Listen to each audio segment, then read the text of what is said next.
जय श्री कृष्ण। श्रीमद् भागवत गीता के तीसरे अध्याय का दूसरा श्लोक अर्जुन की व्याकुलता और स्पष्टता की मांग को दर्शाता है। अर्जुन यहाँ बहुत ही ईमानदारी से अपनी मानसिक स्थिति को कृष्ण के सामने रख रहे हैं। अर्जुन उवाच व्यामिश्रणेव वाक्येन बुद्धिमोहेसीव मे तदेकं वद निश्चिन्त्य येन श्रेयः वाप्नुयाम्। पिछले अध्याय में श्री कृष्ण ने एक और सांख्य योग की बात की, जहां उन्होंने आत्मा की अमरता और बुद्धि की स्थिरता पर जोर दिया। दूसरी ओर उन्होंने कर्म योग की बात की और अर्जुन को युद्ध करने की आज्ञा दी। अर्जुन को लग रहा है कि ये दोनों विरोधाभासी हैं। उनके मन में सवाल है, यदि ज्ञान ही श्रेष्ठ है तो कर्म क्यों, और यदि कर्म करना ही है तो ज्ञान की इतनी चर्चा क्यों।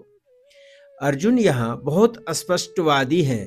वे कह रहे हैं कि हे केशव, आप कभी ज्ञान की तारीफ करते हैं, कभी कर्म की। मुझे ऐसा लग रहा है जैसे आप मेरी बुद्धि को उलझा रहे हैं। हालांकि श्री कृष्ण अर्जुन को उलझा नहीं रहे थे, बल्कि वे ज्ञान और कर्म के समन्वय की बात कर रहे थे। लेकिन अर्जुन की समझ अभी वहां तक नहीं पहुंची थी।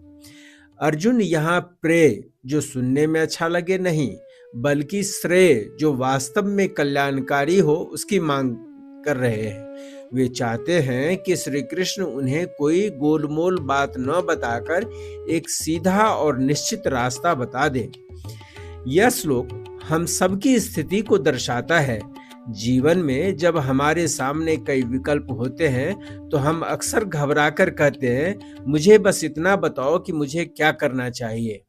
अर्जुन की यह व्याकुलता ही अगले श्लोकों में श्री कृष्ण के मुख से कर्मयोग के उस महान दर्शन को जन्म देगी, जो आज भी पूरी दुनिया के लिए मैनेजमेंट और जीवन जीने का सबसे बड़ा सूत्र है। जय श्री कृष्ण।